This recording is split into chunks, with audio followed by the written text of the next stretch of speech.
Assalamualaikum warahmatullahi wabarakatuh. Teman-teman, balik lagi di channel YouTube gua Hairun Imam. Nah, di video kali ini kita akan membahas terkait dengan pencalonan Mas Anies di Jakarta. Apakah jam 11 siang nanti Mas Anies akan mendaftarkan dirinya ke KPU diusung oleh PDI Perjuangan dengan wakilnya Bung Rano Karno atau Sidul. Karena kemarin kalau kita lihat Mas Anies sudah mendaftarkan ataupun mengurus berkas tidak pernah menjadi terdakwa di Pengadilan Negeri Jakarta Selatan, teman-teman. Sebagai syarat berkas untuk mendaftar ke KPU. Wah, ini sangat menarik dan sangat ditunggu-tunggu oleh anak abah sekalian, teman-teman. Sambil dak-dikduser, sambil harap-harap cemas, apakah abah jadi maju, apakah ada abah tidak jadi maju. Ya, silakan Anda menunggu sampai jam 11 siang nanti, teman-teman. Karena menurut kabar, PDI Perjuangan akan mendaftarkan calonnya di Jakarta jam 11 siang nanti. Waduh, gimana nih? Kalau Anies Baswedan akhirnya tidak jadi dicalonkan, teman-teman, rugi dong. Aduh, aksi partai buruh di DPR itu rugi, teman-teman. Karena apa? Konon kabarnya, aksi yang dilakukan partai buruh di DPR kemarin itu semata-mata hanya untuk Mas Anies Baswedan. Dan ini terkonfirmasi dengan wawancara yang dilakukan di salah satu stasiun TV nasional, teman-teman ya. Dan sangat mencengangkan menurut saya. Nanti akan saya tampilkan videonya. Setelah putusan MK ini, semua mata se-Indonesia ini menuju Jakarta kan, melihat Jakarta, Pak Anies yang tadi senasib sepenanggungan dengan PDIP tadi kan. Nah, oleh sebab itu kalau menurut saya, dalam konteks Jakarta itu, tanpa Anies Baswedan, putusan MK jadi mubazir. Mubazir, buat apa nih kita berjuang, udah dikasih ada peluang, lalu kemudian tetap nggak melaju. Nah, itulah pengakuan dari salah satu kader dari Partai Buruh, teman-teman ya. Kalau aksi kemarin ternyata hanya untuk Mas Anies karena beliau mengatakan bahwa ya mubazir putusan MK itu kalau tidak jadi mengusung Mas Anies. Waduh, jujur banget Bang. Tapi ya kasihan juga dengan Mas Anies, teman-teman. Beberapa minggu bahkan beberapa bulan terakhir ini Mas Anies sudah dipimpong oleh partai politik loh. Sudah di ghosting kalau kata anak Gen Z ya. Anak Gen Z lagi ya kan. Anak Gen Z. Mas Anies sudah di ghosting berapa partai, teman-teman. PKB yang pertama. Yang kedua PKS yang sudah memberikan jelas-jelas rekomendasi kepada Mas Anies. Yang ketiga Nasdem. Yang terakhir Mas Surya Paloh juga mengatakan bahwa bukan waktunya Mas Anies sekarang di Jakarta. Sudah bukan waktunya gitu. Apa itu? Pokoknya begitulah, teman-teman. Dan terakhir PDIP sudah berkunjung ke DPD PDIP Jakarta. Orang-orang DPD PDIP Jakarta sudah senang ingin mengusung Mas Anies, sudah sholat berjamaah. Kemudian Mas Anies sudah berkemeja merah, sudah sungkem sama ibunya, bertandang ke DPP PDIP, tapi pulang dengan tangan hampa. Wah, perjuangan Mas Anies sangat luar biasa sih untuk mendapatkan partai pengusung di Pilkada Jakarta, teman-teman. Tapi ya, kasihan juga partai buruh Mas Anies kalau Mas Anies nggak jadi maju. Karena sia-sia mereka demo, sia-sia mereka aksi. Kasihan partai buruh. Tapi ya, dengan video tadi akhirnya terungkap, teman-teman, siapa dalang ataupun apa maksud dari demo partai buruh kemarin di DPR. Dan setelah ini kita akan mendengarkan bagaimana kata Guntur Romli terkait isu pencalonan atau isu calon yang akan diusung partai PDIP di Jakarta berikut ini. Calon di DKI Jakarta itu memang kemarin itu belum diputuskan. Ya, sesuai juga dengan beberapa daerah yang lain seperti Jawa Timur, kemudian juga Jawa Barat dan juga DKI Jakarta. Nah, kalau yang saya dengar untuk Jawa Timur itu sudah namanya Ibu Risma, ya.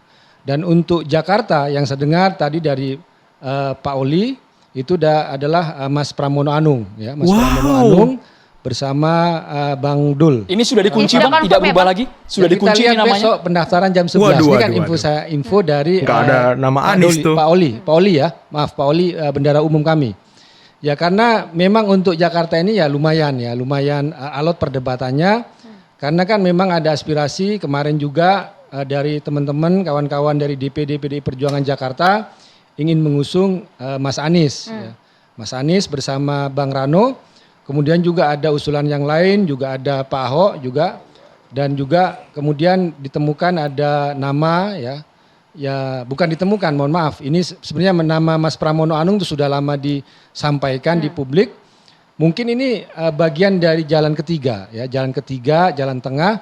Ketika katakanlah ada kelompok yang ingin Mas Anies, kemudian juga ada Pak Ahok, itu juga nyata di dalam internal PDI Perjuangan itu ada. Makanya saya sampaikan DPD PDI Perjuangan Jakarta itu kan sebelum ini memang menginginkan Pak Anies. Bahkan Pak Anies sudah datang ke DPD PDI Perjuangan dan juga sudah berkomunikasi, sudah dapat buku-buku ajaran Bung Karno dan sebagainya. Bahkan kemarin juga sempat datang ke kantor DPD PDI Perjuangan. Sudah pakai batik warna merah, Mas. Batik warna merah ditemui oleh Bang Dul.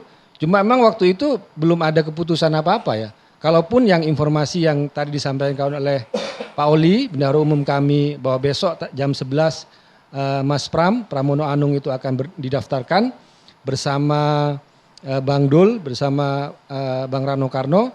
Ya kita tunggu ya besok ya. Aduh,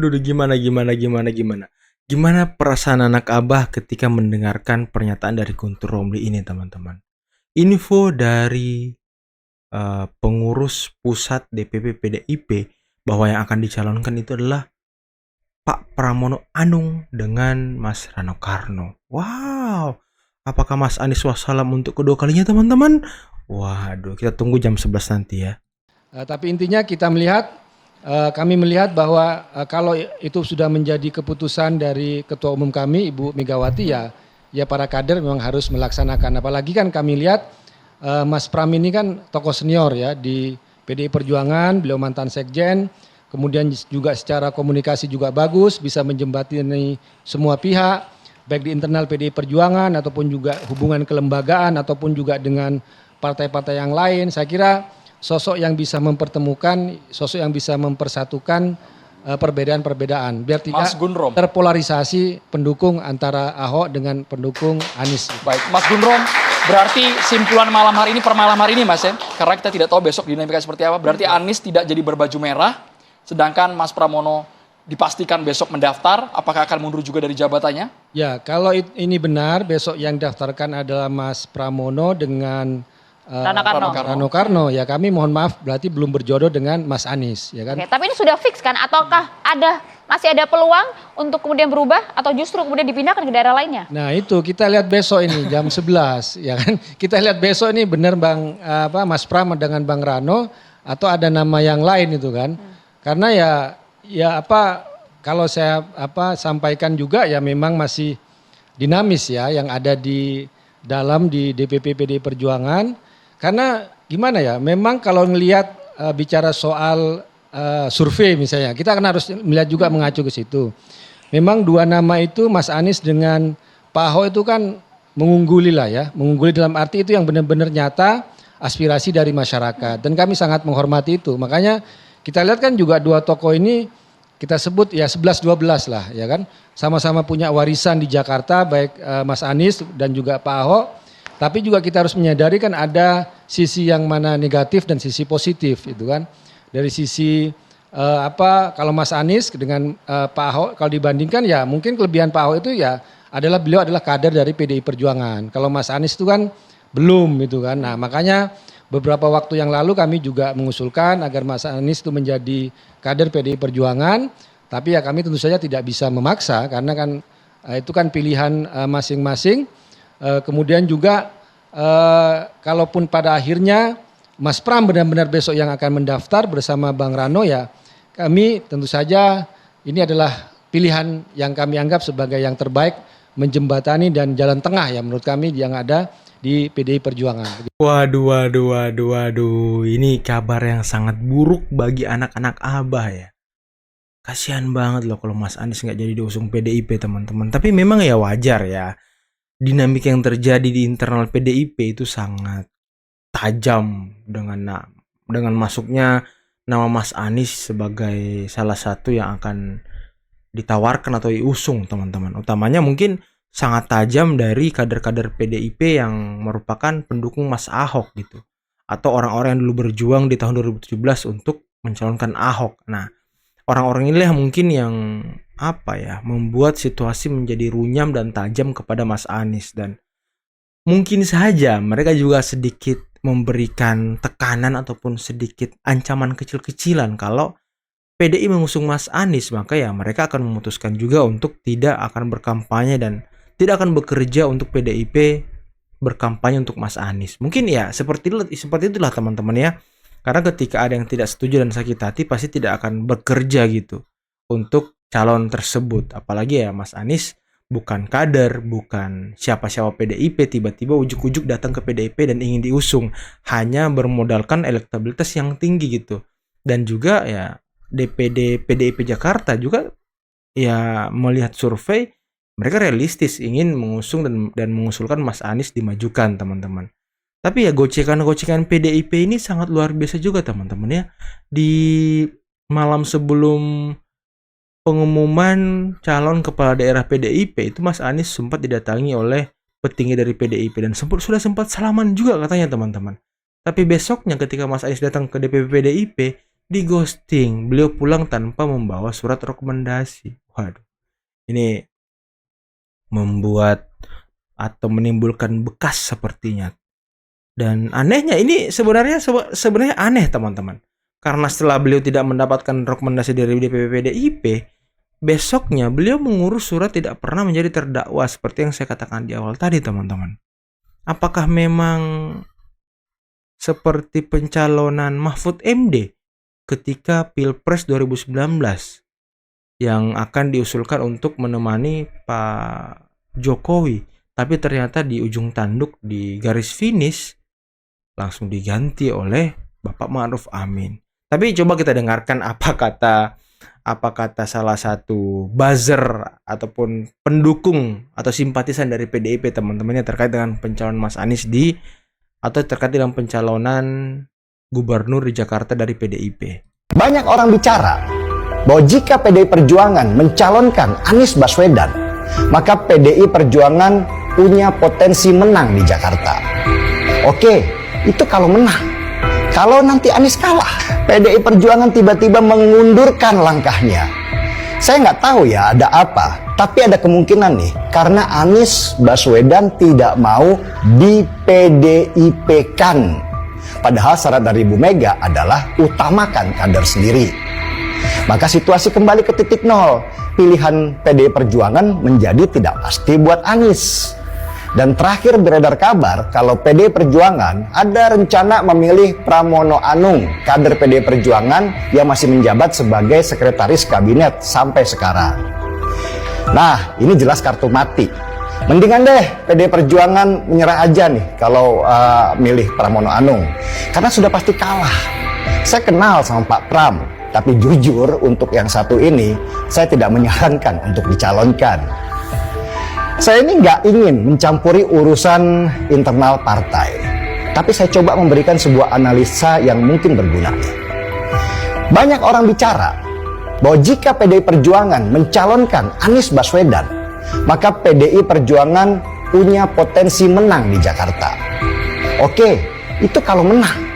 Kalau nanti Anies kalah, bagaimana nanti nasibnya PDI Perjuangan? Jelas akan ditinggal simpatisannya yang sekarang sudah kadung jatuh cinta karena PDI Perjuangan berubah menjadi simbol perlawanan. Kalau Anies kalah nantinya, maka secara jangka panjang akan berdampak buruk buat nama PDI Perjuangan karena orang akan bilang, sama saja. Apa bedanya PDI Perjuangan dengan partai lainnya yang oportunis? Lalu PDI Perjuangan akan hancur pelan-pelan. Oke, banyak orang juga menganalisa kalau Ahok yang dicalonkan, Ahok pasti kalah karena pengalaman di Pilgub 2017. Memang Ahok potensi kalahnya besar, tetapi yang menang adalah PDI Perjuangan. PDI Perjuangan akan mendapatkan tempat di hati masyarakat karena berani mencalonkan kadernya yang terhebat. Secara jangka panjang, PDI Perjuangan akan mendapatkan loyal simpatisan dengan ikatan yang sangat kuat. Apalagi kalau Ahok akhirnya menang. Wah, bisa menyala PDI Perjuangan di mata banyak orang. Jadi menurut saya, mencalonkan Ahok sebagai calon gubernur Jakarta, kerusakannya buat PDI Perjuangan itu jauh lebih sedikit. Waduh. kalau kita dengarkan dari salah satu pentolan PDIP teman-teman, simpatisan PDIP ini memang suara-suara ataupun gejolak-gejolak yang dia terjadi di PDIP itu sangat keras teman-teman ya, sangat keras banget terkait pencalonan Mas Anies. Dan ya sepertinya ya sudahlah teman-teman ya, sepertinya untuk anak-anak Abah, untuk para pendukung Mas Anies, sudahlah pupuslah harapan kalian sepertinya teman-teman untuk mengusung Anies Baswedan di Pilkada Jakarta, karena tidak punya tiket, tidak punya partai. Karena simpatisan PDIP sepertinya juga akan tidak ingin bekerja untuk PDIP ketika mereka mengusung Anies Baswedan. Dan mereka kalau kita lihat ya, mereka ini lebih memilih Ahok untuk dimajukan ketimbang Pramono Anung tadi yang disebutkan oleh Guntur Romli. Tapi ya apapun itu, gimana teman-teman menurut kalian? Kalau saya sih ya nggak apa-apa sih, majukan aja Ahok ya, biar dia kalah teman-teman ya, ataupun majukan aja Anies biar dia kalah teman-teman, biar kalah aja, biar Ridwan Kamil aja yang menang teman-teman ya. Aduh, tapi mungkin cukup sekian dulu video kali ini teman-teman ya. Kita sudah panjang menggibahi Anies dan PDIP yang saling sikut menyikut, tarik menarik untuk Pilkada Jakarta dan tidak memiliki titik temu dan titik tengah. Oke, mungkin cukup sekian dulu video kali ini. Jangan lupa like, subscribe, dan share videonya. Akhir kata, billahi taufiq wal hidayah. Wassalamualaikum warahmatullahi wabarakatuh. Bye-bye.